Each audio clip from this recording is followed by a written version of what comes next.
Stop 1 in the Think+change training, planning for the future of a loved one with IDD.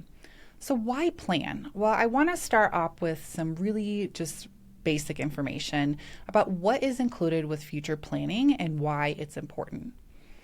So creating a plan ahead of time can really help ensure that there's continuity of care. And the goal is really to help maintain stability and continuity during these transitions, emergencies, and or caregiver loss. And research shows actually that adults with IDD are increasingly outliving their caregivers who often struggle to plan for the future and may have little support or knowledge of what that long-term planning can look like. As with many things in life, having a plan can be very helpful. However, I understand that this topic may bring up a lot of emotions. It may feel overwhelming, it may feel daunting, time-consuming, expensive, maybe a couple things that you're thinking. But when we have a plan, there are so many benefits. This includes things like reducing crisis decision-making, as well as allowing for gradual transitions in care. This encourages involvement of the individual that we are planning for, as well as providing emotional preparedness, as well as preserving autonomy, dignity, as well as stability. So when we don't have a plan, families can risk emergency or unsafe placements, as well as loss of benefits or financial instability, sudden disruptions of people's very important routines, family conflict, as well as emotional trauma for the individual with the disability. And unfortunately, the social systems like Medicaid or other disability programs and services, they don't provide nor really closely know that love or the care or those life opportunities that your loved one deserves. So it's really important that you make a plan. A lot of people with IDD live at home with their family, and many don't have a future plan in place for when they're no longer here. And while people think it's important, some may not actually take the action to make that happen. And so I want to remind you that you are not alone. If you don't have a clear path yet for you or your loved one, that's okay. That's why you're here. This is something that many families and caregivers need help with.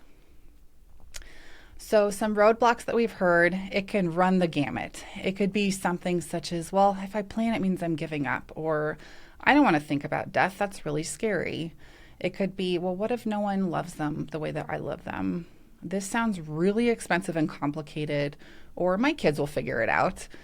And although these are some common fears that families have, remember that planning is all about protecting your loved one and getting organized on your end. So what motivates families to start the planning process? A lot of times it could start with maybe a caregiver has some changes in the family, like maybe a sibling moves away or maybe some parents separate. Or maybe they hear that another family is planning and they're curious. The primary caregiver is perhaps getting older or maybe experiencing some medical challenges and feels like maybe now's the time. Or maybe a sibling decides to bring it up and start asking those hard questions.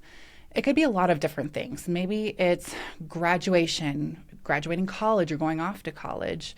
Maybe it's employment changes or retirement, joining or leaving the military, maybe moving to an entirely different community. It could be a lot of different ways in which people decide that now's the time. Future planning can take time, and it's really helpful to think about all of the positive things that come from early planning, because this really can help reduce your fears into action. So we're going to do that now with an activity.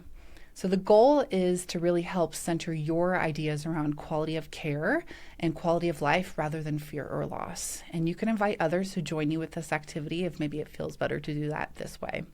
So what I want you to do is I want you to take a few minutes to complete our activity before you go to our next stop along this roadmap of the training.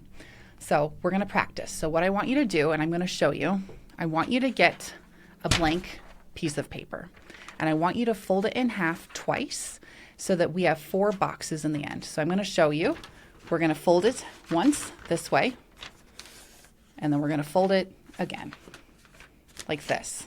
And so when you open it up, you're going to have 4 different boxes. And what I want you to do is I want you to number each box 1, 2, 3, 4. And in the middle, I want you to put your loved one's name in the center. And so what we're going to do is we're going to start on box 1. So I want you to write down your answers to these 3 questions in box 1. I want you to answer why planning is now important to you. Why are there benefits to starting now? And is there anything holding you back? So I want you to really highlight the importance of values and not paperwork. I'm not going to have you sitting here do a multi-page document during this training. I just want you to think about the roots of why you're here. And so this info can really help support the foundation for your next stop on our planning roadmap, including letters of intent and daily care profiles. And so keep your paper handy for the rest of this training, because we're going to fill out the rest of the boxes, and we're going to be doing different topics related to each of these for future planning.